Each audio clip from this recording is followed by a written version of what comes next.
This is my book report on biology, Truth and Lies About What We Buy by Martin Lindstrom.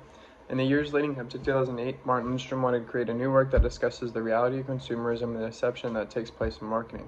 Lindstrom became fast at work to produce his first major piece of work in 2008 called Buyology.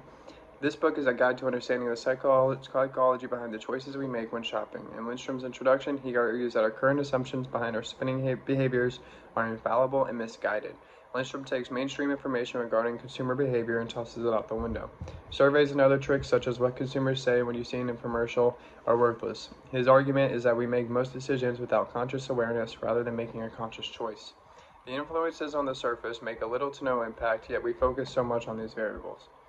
What led to Lindstrom's presented argument is a widespread study conducted with 2,000 participants from different countries over the course of 3 years. The study was tracked with tools like fMRI and SST. fMRI is functional magnetic resonance imaging and is used to detect changes in the blood flow of the brain. When the brain is active, it requires more oxygen to operate, therefore oxygenated blood will flow to the active area in the brain, and fMRI will detect this oxygenated blood and produce images of the brain, even a map of the brain, that allows Lindstrom to study and reach new conclusions. His million-dollar experiment led to many insights into the truth behind our consumer behavior, and it may be more scientific than we think. Lindstrom found that consumers can be affected by their senses such as sound, scent, and sight, even if we are unaware of these triggers. One example that Lindstrom uses, which I find ironic, is a simple game that has become popular to play when you're bored at home called Guess That Logo. I'm sure that we've all played it.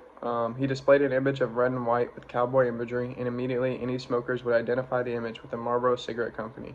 It's known for its red and white packaging and cowboy imagery.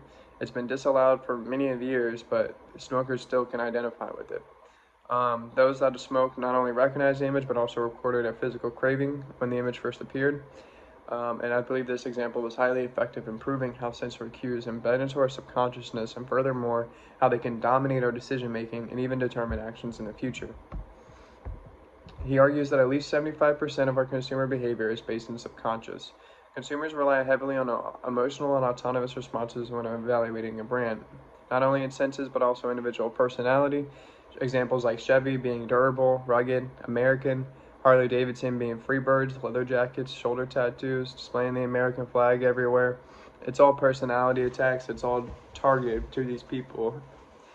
And another way we are affected by assumption or subconscious is a placebo effect. When we see a high price tag, we instantly correlate it with amazing value, or we're going to get a great result, or this is better than what we have been buying. So high price also activates the brain as well.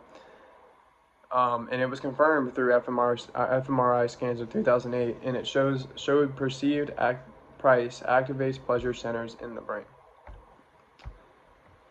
The Coca-Cola versus Pepsi challenge that became popular in the 80s was a bold move that involved directly blind testing Pepsi and Coke and trying to identify the correct beverage. The study favored the sweeter beverage in Pepsi rather than Coke, with the majority preferring Pepsi.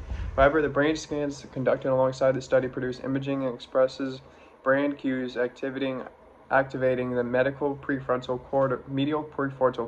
cortex, and positive memories favored Coke. This study illustrates clearly that positive emotional images outweigh sensory experience. Lindstrom is also considered a pioneer when it comes to neurology and bridging the gap to marketing. Lindstrom was one of the first people to conduct neurological studies to correlate with spending routines. His work opened the conversation and popularized neuromarketing to modern society, and now includes social media, which has only rapidly increased the volume of marketing that is thrown at us every single day. His findings correlate with modern psychology and have continuously remained true with innovation and production increase. Some critics have skepticism and often challenge the work by agreeing that the study correlates but does not necessarily imply causation. Other criticism includes a more personal attack on Lindstrom's credibility. Some claim that because Lindstrom has a background in consulting, that this could have introduced potential bias rather than scientific neutrality. But all that being said, as an individual that grew up on the earliest forms of social media, I would tend to agree with Lindstrom that yes, brand strategy is instrumental in luring consumers to a product. However, I do not believe that I or others stick to a product solely based on brand strategy. I would tend to believe it's more scientific brain patterns that include preferences towards familiarity, consistency, and personality, and other factors that lead to repeated decisions in habitual spending. Personally, I choose to buy any fresh fruits from a market or Publix because I prefer to buy snacks and canned goods at Walmart. And it's not because that I believe Publix is any better than Walmart. Maybe it is. But it also is this placebo effect. I buy more expensive fresh foods because of the comfort that it provides me when I'm correlating price to quality.